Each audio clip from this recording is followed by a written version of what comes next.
Good afternoon. My name is Dr. Richard Siegel, and I am the team leader for what we call Team Turtle from Towson University.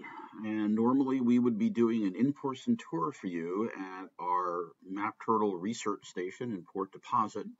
Unfortunately, because of the virus situation, we're not able to do that. And so we're trying to do the next best thing, which is to give you a virtual tour of the research that we do, why we do it, and why the station is here. So I hope that you'll get some information that's useful to you out of today's little session. And come please visit us when the station is open again after the virus crisis has passed. So the short version is the reason that this building is here, and the reason that we do research in the town of Port Deposit is because of this beast. This is the northern map turtle. It is an endangered turtle here in Maryland. It exists only in the Susquehanna River between about Havre de Grace and the mouth of Chesapeake Bay up to about a mile from the Pennsylvania state line. It is a rare turtle in Maryland. We estimate the total population size at about 150 to 200 individuals, so it makes it one of the rarest reptiles in Maryland.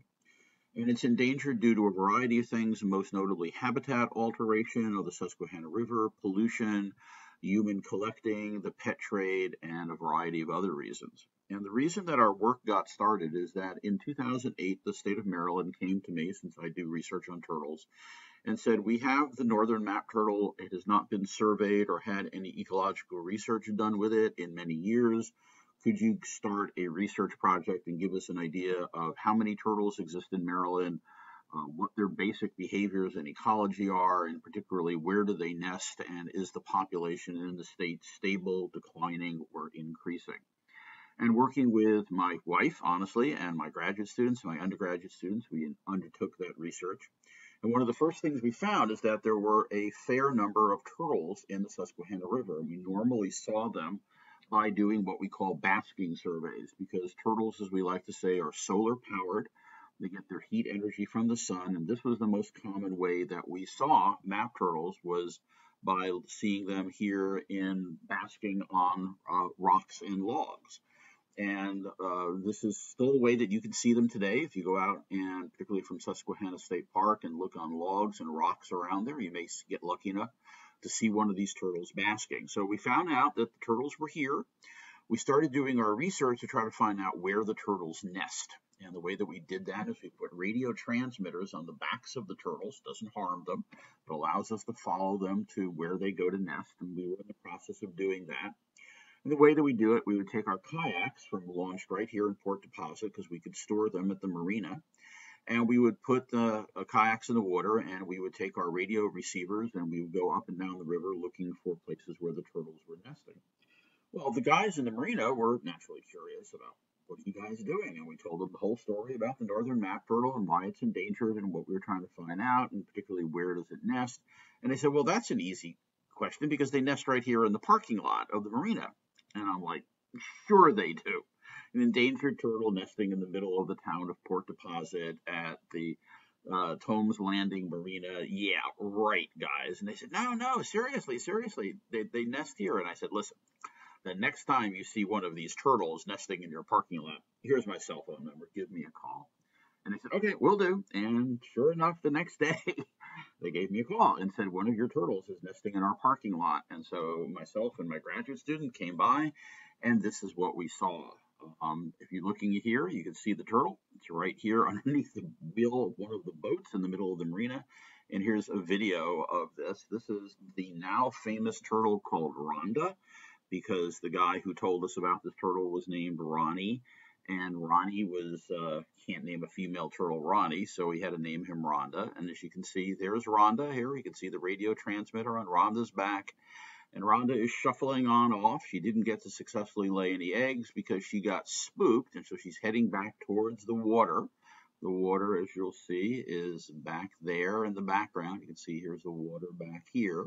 And the reason that Rhonda got spooked, and the reason that she didn't nest, is because in 3, 2, 1, cue the UPS truck. She was sitting right in the driveway when this UPS truck came in to deliver to the marina. And we flagged down the UPS driver, and he says, guys, you have got to get these turtles off of this parking lot I almost ran her over this morning, and I've seen other turtles here. And it turns out what the turtles do is they come up out of the water, they cross the parking lot, they came to this chain link fence, they get around the chain link fence in the driveway, and they try to nest up here along the back of the chain link fence or the railroad. Well, this is a terrible place for turtles to nest. They're going to get hit by cars, they get disturbed by people. We had turtles that got on the back side of the fence and couldn't find their way back. We even found one turtle desperately trying to climb this fence because she got stuck on the other side. So in every way, this is a terrible place for the turtles to nest. And it's even worse than you think because I'm sorry, I went forward too far forward. It's even worse than you think because the hatchlings have to make it out of here as well. And that's a story in itself that I'll tell you in a second. So here's what the gas house, if you're in Port Deposit and you got our information from the gas house door, this is what the gas house used to look like before we started doing our research. It was just a hollow shell of a building. It used to store liquefied natural gas, which is why it's called the gas house. And when the town realized that they had this endangered turtle nesting here, instead of being horrified and saying, oh my God, we don't want an endangered species in our town, the town embraced it. They made it the town mascot. They realized they had a responsibility for this unique species. They made it the town mascot, and what was decided was to seek funding to revamp and revitalize this gas house, turn the second floor into a research station for Towson University so we could study the northern map turtle. And the bottom floor is a museum to the town's history, so people have another interesting thing to do here in the great town of Port Deposit. And the idea was we would surround the nesting grounds with a fence.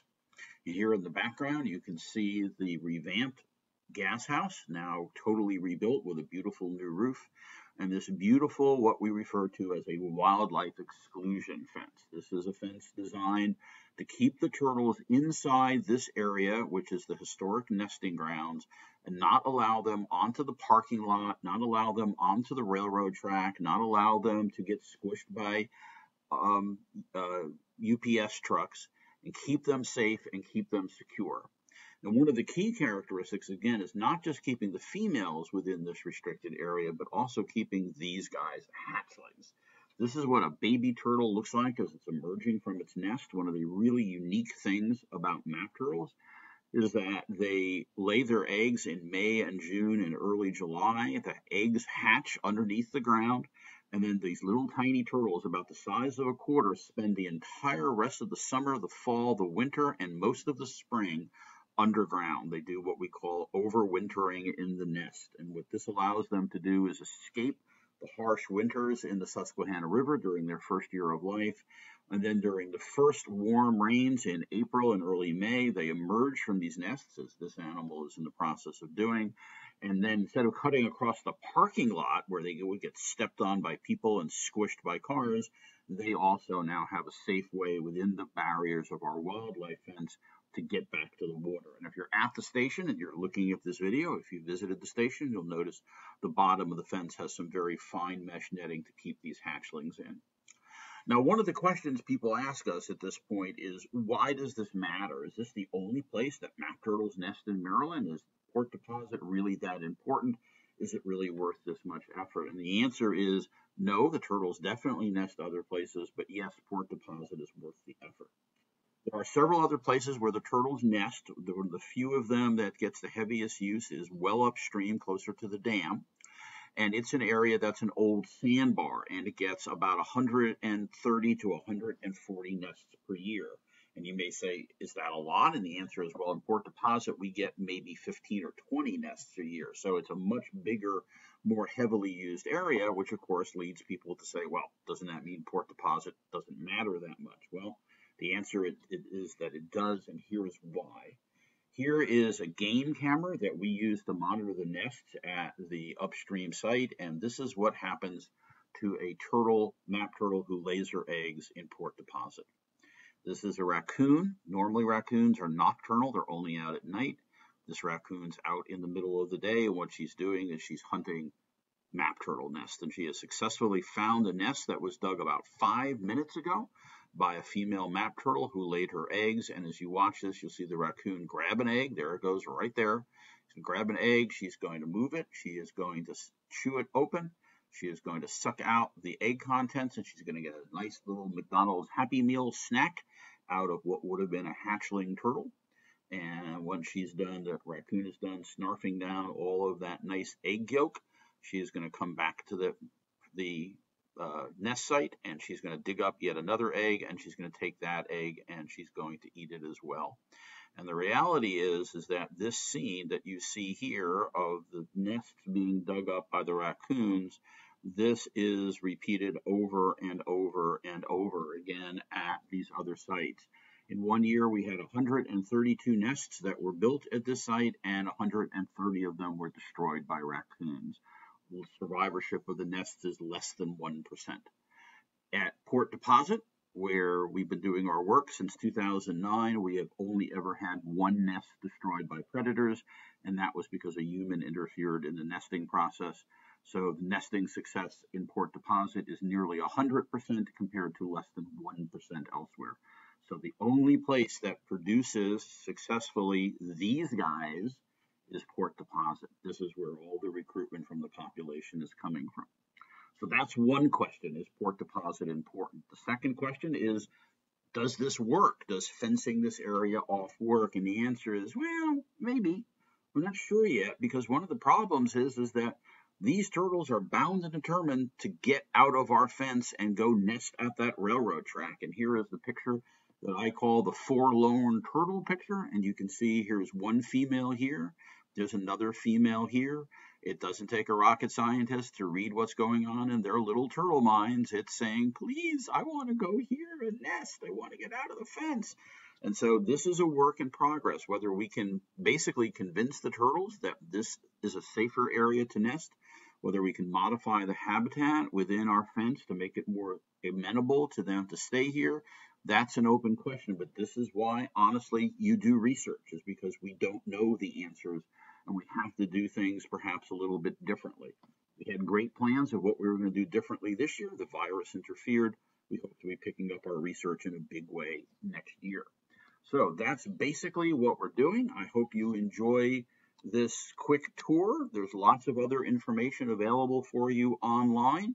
Please make sure that you try to access it through the information we've posted on Instagram and YouTube and Facebook. And if you have any questions, there's an address there for where you can contact us. And I hope you have a good day and come back here to visit us soon.